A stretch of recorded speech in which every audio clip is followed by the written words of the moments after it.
I'm Kirsten, the Problem Solving Teacher and Teachers Pay Teachers author. If you like my videos, please remember to like and subscribe, hit the notification bell, and that helps other teachers find me just like you did.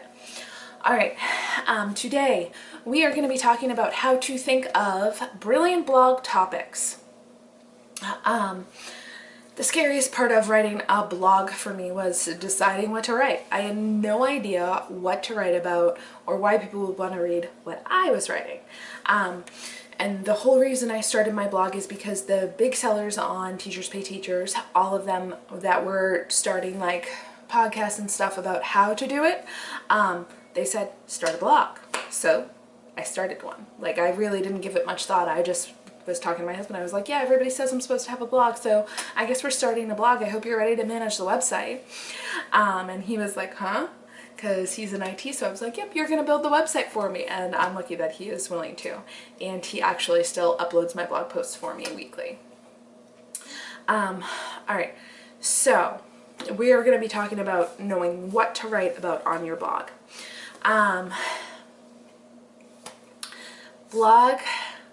Having a blog, knowing the topics that you want to write about, the ideas that you're going to have for it, just remember that it is all a journey. It is not like an instant thing. You're not going to suddenly be like, oh, I'm going to do this and I'm going to have it all together and it's all going to be perfect. It is a process and it is a journey, and you'll go through several steps of milestones and growth. When you first try out, don't try to incorporate it all. Don't try to make it perfect. Let it be a journey and then just try to enjoy the process. If you try to do everything right from the get-go, you will probably be doing one of two things. You will avoid it. Like, you will just be like, oh yeah, I paid all this money for my URL, but you know, I'll start that next month. I'll start that next month. I'll start that next month until finally a year goes by. Or it will take you forever to complete one blog. Like, if you let the process get drawn out, you can, like, writing one blog post can take forever. I know this from experience. So don't try to be perfect, just jump in. All right, try to fall in love with the process, the journey and the process of writing blogs, because writing is an amazing tool. It allows us to share our ideas and our thoughts and our knowledge with all of these people, and the internet has made writing even more amazing because we can self-publish this information on our own websites and share it with the world. So let yourself fall in love with the process of building and creating a blog, of writing again. Even if your end goal is to make money, just try to enjoy the journey and the process, and you're gonna have a lot more fun with your blog. All right. Organizing your blog ideas and topics. So before we get into kind of the process you'll go through as you create a blog and you develop your ideas and topics, it's important to have a place that you are going to keep track of them. I did not do this well in the beginning, and I've got a much better handle on it now. You want to make sure that you have either a notebook or a digital version of where you're going to store these blog ideas and topics. I am currently using Google Sheets. I have a plan for the year of 2022, and within Google Sheets I have a new tab on the sheets at the bottom that is all about my blog, and I have all the dates for the year that I've written out where I'm going to have a blog released, and I'm filling in my ideas into those dates, and eventually it develops into a full title. You want to make sure that you have a solid plan for where you're going to keep these blog ideas, because anytime you have an idea for a blog, you want to make sure it gets onto that list so that you don't forget it. So make a decision on how you're going to organize those and then do it. Okay, the biggest question that people have when they start a blog is, what should I blog about? And that's the scary part, because you're like, what am I going to put out into the world? What am I going to tell everybody?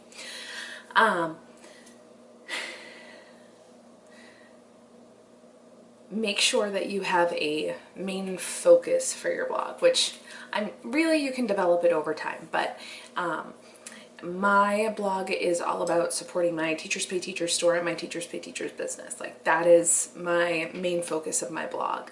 And then I've tried to narrow that further. So teaching is really big. There's high school, elementary school, middle school, early childhood. There's all of the different subjects within each of those grades. That is a massive amount of content. So you have to narrow that even further down to your niche. That's, you know, the focused topic, like the narrow focused topic that you are an expert in, or that you are going to become an expert in. Your whole blog should really revolve around this. And my blog did not at the beginning, and it's okay if it doesn't at the beginning, because you might still be figuring out what your niche and your focus is going to be. But once you do, your blog should revolve around that. All right, so before you start writing blog topics and ideas, before you put down before you even like create a blog, you don't, to set up and start the process, you don't need to have the perfect article, okay? Your first blogs are probably not even, like, once you practice some and you kind of get a handle on blogging, you probably wouldn't even be like, oh, that's a blog, because you're going to change and develop your blogging style so much as you go. The first thing you need to do is start writing and get some ideas on paper and practice writing again. It's a huge deal. We kind of let our writing skills lie dormant, and we have to kind of wake them up and bring them out and practice them. When I first started blogging, before I started blogging, I started writing just a little bit each day. So I didn't release my blog until January of 2021, but I started my blogging process in December of 2020, because I was just like, I haven't written in forever. I don't know how to write anymore. I don't know what I should write about. And I just needed to practice. And so I developed some blogs out of that practice, and none of them were perfect pieces. None of them were wonderful. And that's okay. So even though we're teachers and we teach writing, oftentimes our blogging skills our own writing skills are lacking. So just start by practicing writing again. You can practice, it doesn't even have to be on a blog topic. You can start doing some short stories or some journals, just something to get you practicing writing again. All right, when you are beginning blogging, some of those beginning ideas, like I said, I feel like blogging is a process. There's like the pre-blogging, the beginner, the intermediate, the advanced, and the platinum. So I feel like we kind of go through this series as we progress through our blogging capabilities. So when I started blogging, I just started blogging about education in general. I blogged about like planning and snow days and like virtual learning, and it didn't really have any rhyme or reason. It definitely wasn't focused on my niche. But as I started to blog and write, I came up with more ideas.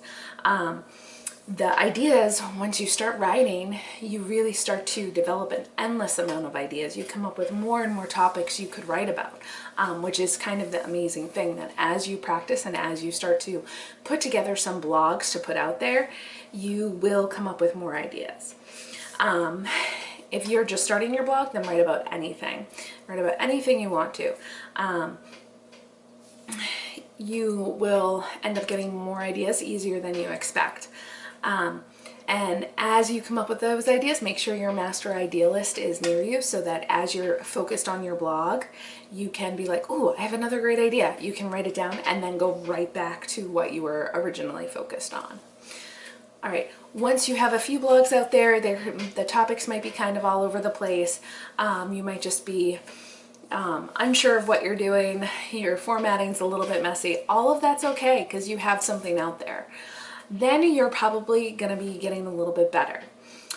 So this is kind of the intermediate level. When I decided to start my TBT store, I was fully invested. I left teaching to be home with my son, at least temporarily, and I knew after being, focusing on being a mom for a year, I was like, I need something else in my life. And I knew that this was an opportunity to make some money while I was home with my son. So I studied the information I could, I learned everything I could, and I heard the big sellers say that I should start my blog, and that my blog should focus on my products and my niche. And honestly, at this point, I was just starting to kind of get a handle on what I thought my niche was going to be, because I was creating resources based on anything that I wanted. I pulled out like old lesson plans and like looked at what I had done in the classroom, and I didn't know exactly what my niche would be at first. But as I created stuff, I started to develop. And so as you develop that niche, which is okay if you don't have it first, your blog is going to become more focused on your niche and what resources you've created. So a niche is a small focus that allows you to reach a specific audience as an expert. We talked a little bit about how teaching is way too big of a focus, but maybe you're going to focus on classroom management or executive functioning. I focus on writing, and I can break that into even smaller topics because writing itself is a huge topic. So writing and poetry are kind of where I'm at.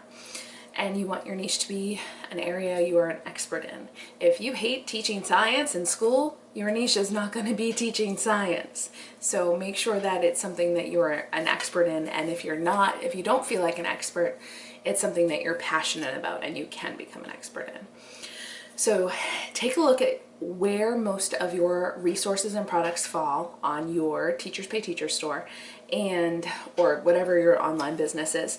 Take a look at where those products fall, what categories they fall into, and think about how they, like, what categories are they in.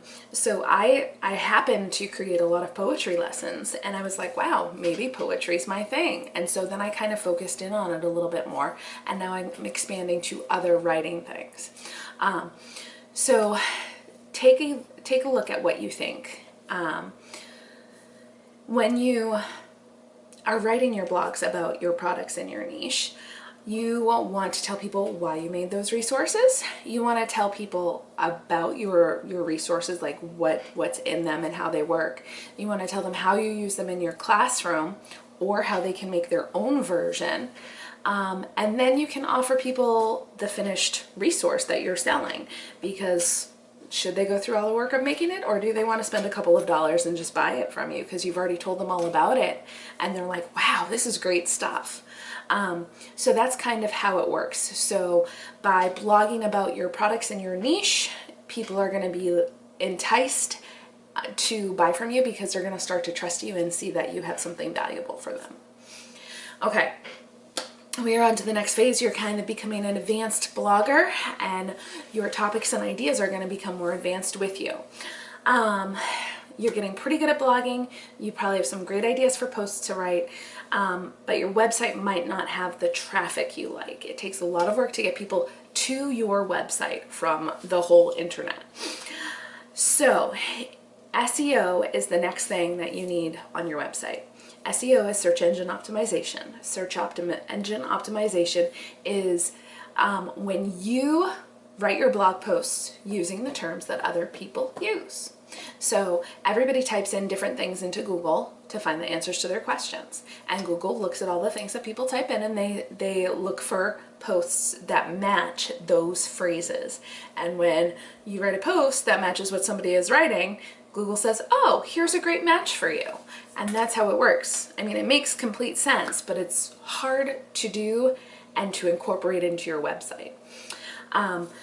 So you need to work on search engine optimization because you are trying to get Google to match other people's searches with your website. If you need to research SEO, I suggest the website Ubersuggest. Neil Patel is kind of like the king of SEO. He has podcasts and videos and everything that explain it. I also have some other videos where I've talked about SEO. You will need to learn about search engine optimization. I mean, you can hire it out, but it's expensive, so I recommend that you learn it. So even if you decide to hire it out, you know what the people are talking about. All right. The next level, I called it platinum, is pretty advanced blogging, right? So if you've stuck with blogging this long, you've definitely learned a lot from it. You have learned all about like different parts of blogging during your blogging journey, like so many things. So just take a minute and celebrate that, because you've learned how to put a blog on a website, you learned how to write a blog, you've learned how to use headers, you've learned how to use some SEO, you've learned massive amounts of things. So now it's time to the next step of your journey. You are actively trying to use your blog as a tool to grow your business. Like, you are trying to make the two correlate. The blog is going to directly affect your business growth, right? That's a huge task. I am not there yet. I want to get there, but that's the next step. That's what I'm striving for. So to do this, you need to have pillar content. Pillar content is like the key focus of your blog. So it's kind of like those few posts that are your go-tos, that are your golden ticket. You want to create pillar content that you can link to as often as possible from other places, that you can share out regularly. Like when people want something that you've created, so that you've written, you're going to be like, oh, this is definitely it. This tells you all about me and what I'm all about. It should support the rest of your blog. It should be all about your niche. And those pillars that are the main focus of your business, the main focus of your niche, you're trying to use it to build an email list. Your niche is so important. So you've been keeping that master list of blog ideas for a long time now. You probably have a lot of great ideas on there, but it is time to look at that list and say, these ones really help and support my niche, and these ones do not. I thought they would be fun. I thought I'd want to write about them someday. And you want to try to, if you want to, you can kind of put them aside for the future, but you want to cross them off, let go of them, put them aside, and focus on your niche and write specifically blog posts that have to do with that. Next, you want to make sure that you are an expert at SEO. You want to be incorporating SEO into your products and into your blog posts. SEO is such a complex thing. I mean, there are entire businesses focused on search optimization. Like they charge people thousands of dollars to optimize websites and copy and all of the different writing that is online. So even if you've been practicing it and incorporating it and working on it, make sure that you continue to do that in every part of your business. All right, so that's kind of how I see the levels of blogging. I know I didn't give you specific topics and ideas, but more about how to create your own unique topics and ideas and kind of the journey that you're going to go on. The most important thing is that you do not have to be starting at the perfect point. Your blog does not need to be perfect. Your first post does not need to be perfect. You just need to dive in and do it and let yourself grow along the way. All right, if you like my videos, please remember to like and subscribe, hit the notification bell, and leave a comment below. It helps other people find my videos just like you. Have an awesome day.